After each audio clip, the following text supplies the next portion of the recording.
Con chó con tội nghiệp này đã bị bỏ đói rất nhiều ngày rồi. Nó đói đến mức ăn cả tuyết trên mặt đất, thật đáng thương. Vừa rồi, khi chàng trai vô tình đi ngang qua, phát hiện một con chó nhỏ trốn trong góc, chó con đói khát đang ăn tuyết trên mặt đất. Trong thời tiết lạnh lẽo này, còn ăn tuyết thì con chó con càng ăn càng lạnh, cả người nó không ngừng run rẩy. Một con chó nhỏ như vậy nếu không có ai giúp nó, có lẽ nó sẽ không qua khỏi đêm nay, nó sẽ chết cóng ở đây mất. Nhưng nó đã quá đói, nó không còn sự lựa chọn nào khác, nó chỉ có thể ăn tuyết trên mặt đất để cầm hơi. Chàng trai tốt bụng không đành lòng nhìn con chó còn nhỏ như vậy lại bị lạnh cóng ở đây, thế là chàng trai định nhận nuôi chú chó con tội nghiệp. Để có thể mang lại cho nó chút ấm áp, chàng trai trực tiếp ôm chó con vào trước ngực, không để ý đến việc nó sẽ làm bẩn quần áo mình. Thậm chí còn dùng quần áo che kín cho nó. Thật là ấm áp, một người tốt bụng như thế này, thật đáng được khen ngợi. Con chó con cũng ngủ ngật trong vòng tay ấm áp của chàng trai. Chẳng mấy chốc chó con đã được đưa về nhà, thấy chàng trai chuẩn bị thức ăn cho mình, nó rưng rưng nước mắt. Có lẽ đã quá lâu rồi chó con không cảm nhận được sự ấm áp như vậy, nên nó hơi sợ hãi. Chàng trai nhìn thấy chó con không dám chủ động ăn, còn nhẹ nhàng bón thức ăn cho nó. Thực tế chó con đã rất đói bụng rồi, cũng không biết trước đó chó con gặp phải chuyện gì, làm cho nó nhút nhát thế này. Có thể ai đó đã làm nó sợ hãi, mới khiến con chó nhỏ đáng lẽ phải hoạt bát, trở nên e dè, nhút nhát. Nếu bạn đang xem video này, hãy dành một lời khen cho anh chàng ấm áp này.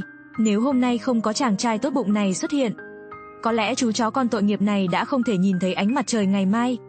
Chúng tôi cũng gửi những lời chúc tốt đẹp nhất tới chàng trai. Người tốt một đời bình an.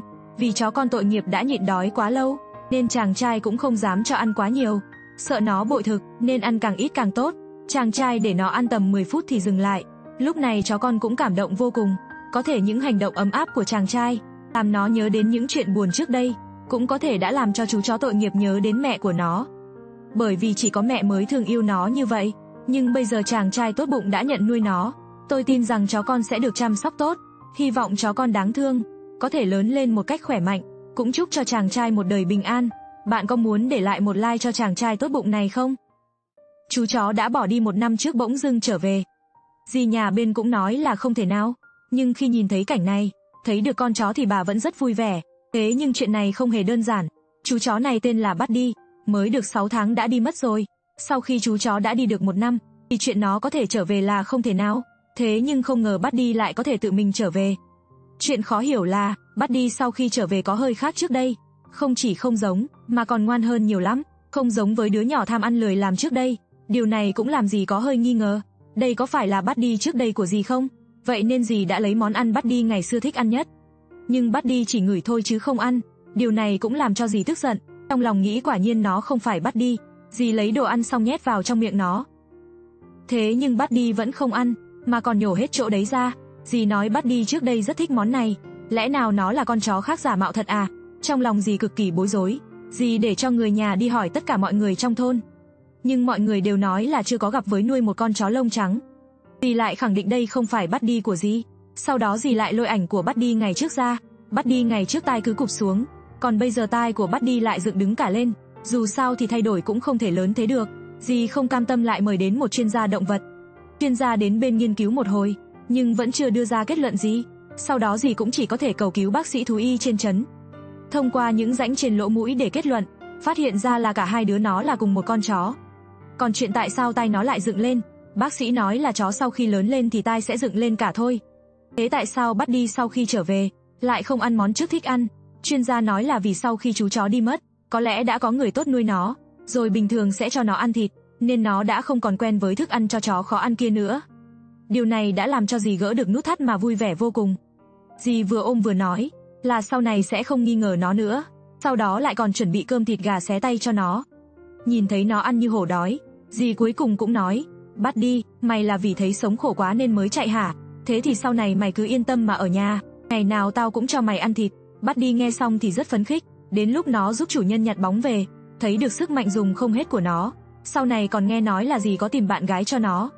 Buddy sau khi biết thì vui đến không ngậm được mồm. Chú chó trong nhà sinh liền một lúc 6 chú chó con. Vốn dĩ phải vui mừng mới đúng, kết quả đàn chó con đều là chuyên gia phá phách. Luống rau cải đang yên đang lành bị chúng nghiền nát bét. Chưa đầy 1 phút sau chỗ đất trồng rau bị chúng biến thành một mớ hỗn độn. Nhưng mà đàn chó con lại có một ngoại hình cực kỳ dễ thương vô hại, ngay cả nữ chủ nhân cũng bị vẻ ngoài của chúng đánh lừa. Con tưởng rằng chúng tới để giúp đỡ mình, kết quả ngay sau đó lão Lục liền hất đổ rổ rau xuống đất. Bà chủ thấy vậy lập tức nổi cơn giận, thứ chờ đón đàn chó con chính là một trận đòn ra trò. Ngay cả Tiểu Hắc không hề tham gia vào toàn bộ quá trình cũng không thể thoát được, thậm chí còn bị đánh nặng tay nhất. Bà chủ nói chúng là những kẻ chuyên gây rối, đứa nhóc này lại bày ra dáng vẻ mọi thứ chẳng hề liên quan đến mình. Cuối cùng hại cả nam chủ nhân cũng bị mắng một trận. Nhưng ông ấy cũng không dám ho he gì, chỉ có thể lặng lẽ ôm chó con chạy khỏi hiện trường.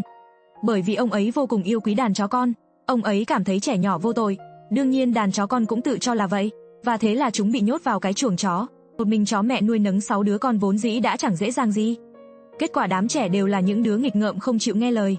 Chó mẹ cảm thấy rất khổ tâm, chúng lại còn là đám trẻ không hiểu chuyện, luôn nhân lúc nó không chú ý chui ra khỏi chuồng. Dù sao thì chỉ cần ra khỏi lồng thì tinh thần sẽ trở nên phấn chấn, cảm giác có năng lượng dùng mãi không hết. Các anh em đồng tâm hiệp lực đoàn kết với nhau, vườn rau đang xanh tốt cứ thế bị chúng biến thành công viên của mình. Ngay cả những cây non cũng bị chúng biến thành cây mài răng. Sau khi chơi mệt rồi thì nằm ra đất, phải nói là cực kỳ thoải mái, nhìn kiệt tác của chính mình, trên mặt đứa nhóc này để lộ ra biểu cảm đắc ý. Cho đến khi tiếng mắng chửi vang lên, hóa ra là bị nữ chủ nhân phát hiện rồi. Chó con thầm nghĩ phen này tiêu đời rồi, tôi rất muốn trốn, nhưng lại chẳng trốn được, cuối cùng chỉ đành để bị ném ra ngoài giống như rác. Nhưng chó con có lỗi gì chứ? Bà chủ chỉ đành đổ hết mọi trách nhiệm lên đầu chồng mình. Đối mặt với những lời chỉ trích, một già một trẻ cứ cười hi hi ha ha. Trên thực tế thì trong lòng hoảng hốt vô cùng, chú chó nhỏ tỏ ý còn lâu tôi mới nhận tội, vì phải chịu trừng phạt. Hai bố con chỉ đành phụ trách việc tắm rửa cho đàn chó con. Còn bà chủ lúc này đang đứng một bên chăm chú quan sát giống như định nói gì đó. Sau đó bà lại lặng lẽ bê một nồi nước nóng tới đặt trước chuồng chó. Hóa ra bà ấy sợ đàn chó con tắm nước lạnh thì sẽ bị cảm. Nam chủ nhân nghe xong bỗng cười tươi như hoa. Hóa ra là vợ mình cũng thích đàn chó con. Suy cho cùng nghịch ngợm là bản tính trời sinh của chó con. Ít nhất là khi chúng im lặng thì vẫn khá ngoan ngoãn. Bà chủ nghĩ như vậy đấy. Cuối cùng hy vọng đàn chó con có thể mau chóng trưởng thành. Nếu không biết còn phải ăn đánh bao nhiêu lần nữa. Hãy chú ý, đây là một cảnh cảm động xảy ra trong gia đình này. Chú chó nhìn bước chân dung chủ nhân, trong mắt không khỏi chảy xuống nước mắt bi thương, bởi vì chú chó rất nhớ chủ nhân của mình. Theo lời của em trai chủ nhân chú chó, anh trai của ông đã qua đời trong một tai nạn, nhưng chú chó không bao giờ chấp nhận sự ra đi của chủ nhân. Mỗi ngày, nó sẽ đến phòng của chủ nhân và rên rỉ với bước chân dung của chủ nhân, giống như nó đang nói rằng nó rất nhớ chủ nhân. Khi nào chủ nhân của nó mới có thể quay lại? Con chó chỉ biết lặng lặng nằm trên mặt đất. Nếu bạn cho rằng chú chó này trung thành, hãy để lại bình luận phía bên dưới. Nhưng con chó nằm sấp trên mặt đất càng nghĩ càng khó chịu, bởi vì trong đầu không ngừng hiện ra những ký ức trước kia với chủ nhân. Chú chó thậm chí còn trèo lên tường muốn chạm vào chân dung của chủ nhân, nhưng bước chân dung quá cao, chú chó cuối cùng chỉ có thể nằm bên cạnh giường của chủ nhân. Nhưng mọi nơi đều gợi lại ký ức về chủ nhân của nó. Chú chó nhớ lại rằng nó đã đánh nhau với chủ nhân trên giường, những ngày họ ngủ cùng nhau. Nhưng những ký ức này khiến chú chó nhớ chủ nó nhiều hơn. Cuối cùng chú chó cũng rơi nước mắt vì buồn. Như các bạn có thể tưởng tượng, chủ nhân quan trọng như thế nào trong trái tim của nó. Chú chó tìm thấy quần của chủ nhân trong tủ, đem chiếc quần đặt lên giường. Sau đó nó trèo lên giường, nằm lên chiếc quần, vì chiếc quần có mùi của chủ nhân, làm cho chú chó cảm thấy có chủ ở đó.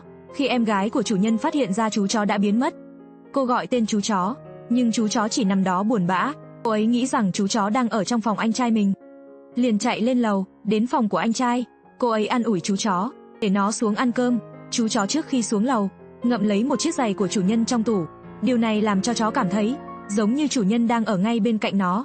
Mọi người vì để chú chó có thể nhìn thấy chân dung của chủ mọi lúc, đã chuyển đồ đạc của chủ nhân xuống tầng 1. Tuy nhiên ngày hôm nay, khi người mẹ đang dọn dẹp đồ đạc của chủ nhân chú chó, người em gái đã đưa chú chó vào phòng, sau đó cầm lấy một chiếc áo. Chú chó nhìn thấy chiếc áo này, trong đầu lập tức hiện ra ký ức trước kia đi dạo với chủ nhân. Chú chó thấy em gái của chủ nhân đặt chiếc áo xuống, nó ngay lập tức đem chiếc áo này đến phòng của chủ nhân, để chiếc áo bên cạnh bước chân dung của chủ nhân. Sau đó chú chó quay trở lại phòng của người mẹ. Lần này thì nó lấy đi chiếc giày của chủ nhân, bởi vì nó thường giúp chủ nhân của nó lấy giày. Chú chó quay lại phòng của chủ nhân, yên lặng nằm trên sàn nhà. Người em gái thấy đôi giày bị thiếu mất một chiếc, cô ấy nghĩ có lẽ chiếc giày thì đã bị chú chó lấy đi.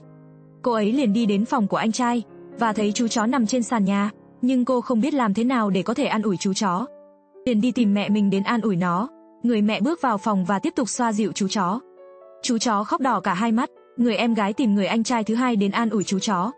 Anh ấy cũng chỉ biết lặng lẽ ở bên con chó. Sau đó người em gái đem đến món trứng yêu thích của chú chó. Chú chó nhìn thấy người nhà của chủ nhân đều ở bên cạnh nó, cũng dần dần hồi phục. Chúng tôi cũng mong chú chó sẽ sớm thoát khỏi nỗi buồn. Hy vọng rằng những ngày sau này, nó sẽ có thể sống một cuộc sống khỏe mạnh và hạnh phúc.